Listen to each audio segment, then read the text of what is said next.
আচ্ছা দেখো, গড় সংখ্যার তো একটা সমস্যা, তাই না? একটি সপ্তাহে সোম মঙ্গল বুধবারের গড় তাপমাত্রা ছিল 30°C। আবার আবার মঙ্গল বুধ বৃহস্পতিবারের গড় তাপমাত্রা ছিল 33°C।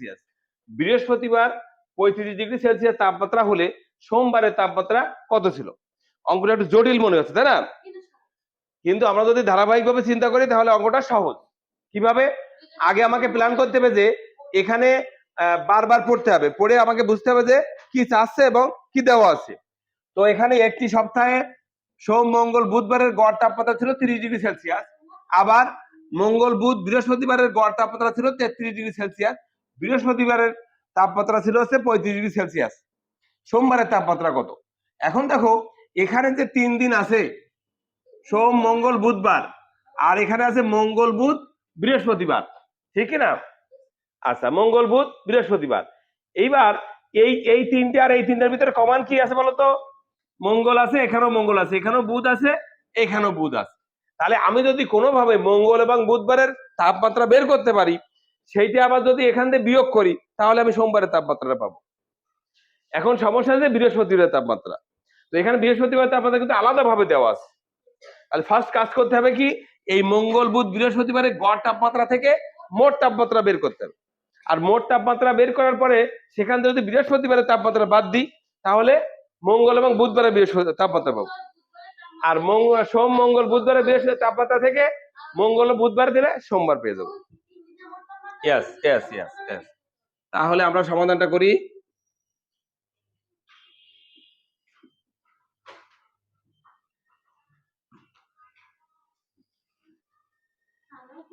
হ্যাঁ,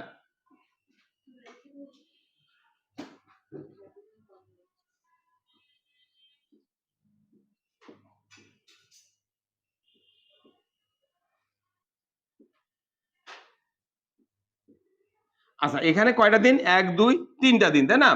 আমরা জানি রাশিগুলোর যোগফল বা রাশিগুলোর সমষ্টি ইকুয়াল টু গড় গুণ রাশিগুলোর সংখ্যা। যেহেতু গড় দেওয়া আছে 30, আমি সহজে সোম মঙ্গল বুধবারের মোট তাপমাত্রা, না ওটা ওটা ওটা লিখে নিতে পারো তোমরা, তখন লিখে নেবা, তখন অঙ্ক করো তখন লিখে নেবা, ঠিক আছে? আমি জাস্ট সংক্ষেপে করাই দিই। সোম মঙ্গল বুধবারের মোট তাপমাত্রা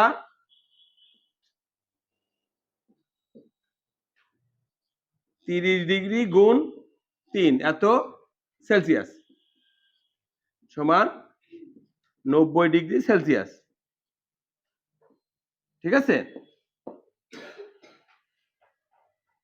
এরপর আছে মঙ্গল বুধ বৃহস্পতি, তাই না?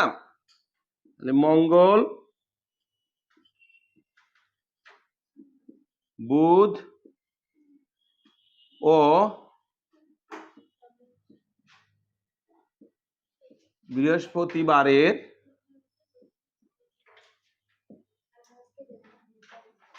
মোট তাপমাত্রা। তুমি গড় তাপমাত্রা লিখে পরবর্তীতে মোট তাপমাত্রা লিখতে পারো। আমি একসাথে মোট তাপমাত্রা লিখে দিলাম।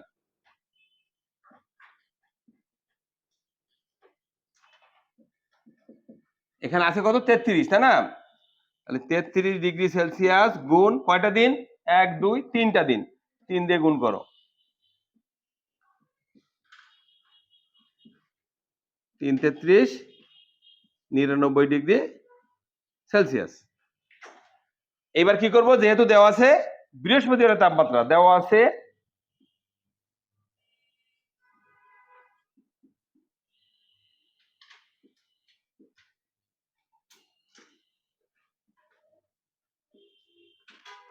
বৃহস্পতিবারের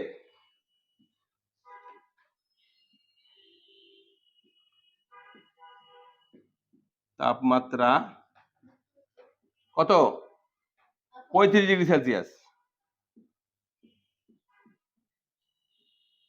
তাহলে এখানে মঙ্গল বুধ বৃহস্পতি, তাহলে মঙ্গল বুধ বৃহস্পতি মোট তাপমাত্রা থেকে যদি বৃহস্পতিবার বাদ দিই তাহলে মঙ্গল ও বুধ, অতএব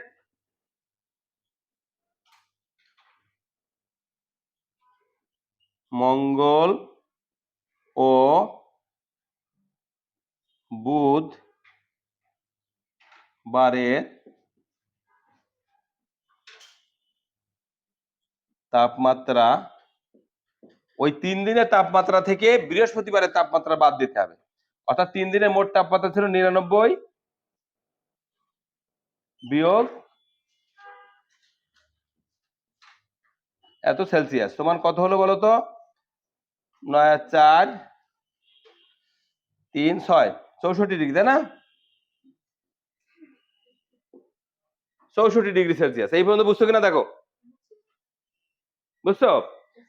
এখন কাজটা কি বলতো, এই যে সোম মঙ্গল বুধবারের মোট তাপমাত্রা থেকে মঙ্গল ও বুধবারের মোট তাপমাত্রা বাদ দিলেই সোমবারের তাপমাত্রা পেয়ে যাবো।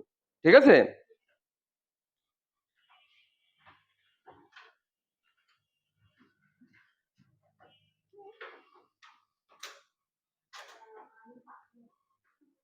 এখন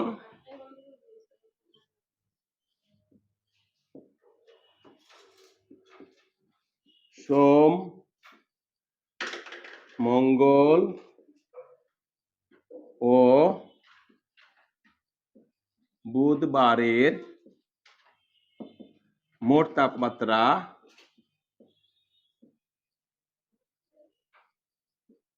কত? সোম মঙ্গল বুধবারের মোট তাপমাত্রা কত হয়েছিল? 90, তাই না? 90 ডিগ্রি সেলসিয়াস। আর এখানে মঙ্গল ও বুধ, মঙ্গল ও বুধবারের মোট তাপমাত্রা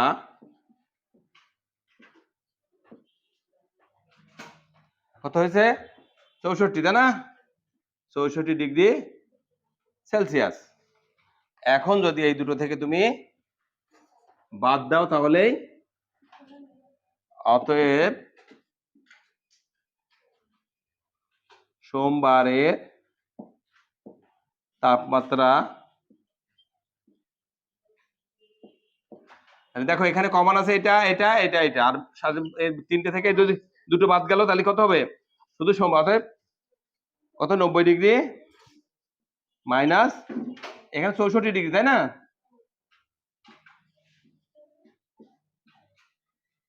সেলসিয়াস। তাহলে কত হলো বলো তো? 4 6 4 10 হাতে 1 7 8 9 2 26 ডিগ্রি সেলসিয়াস, তাই না? অতএব সোমবারের তাপমাত্রা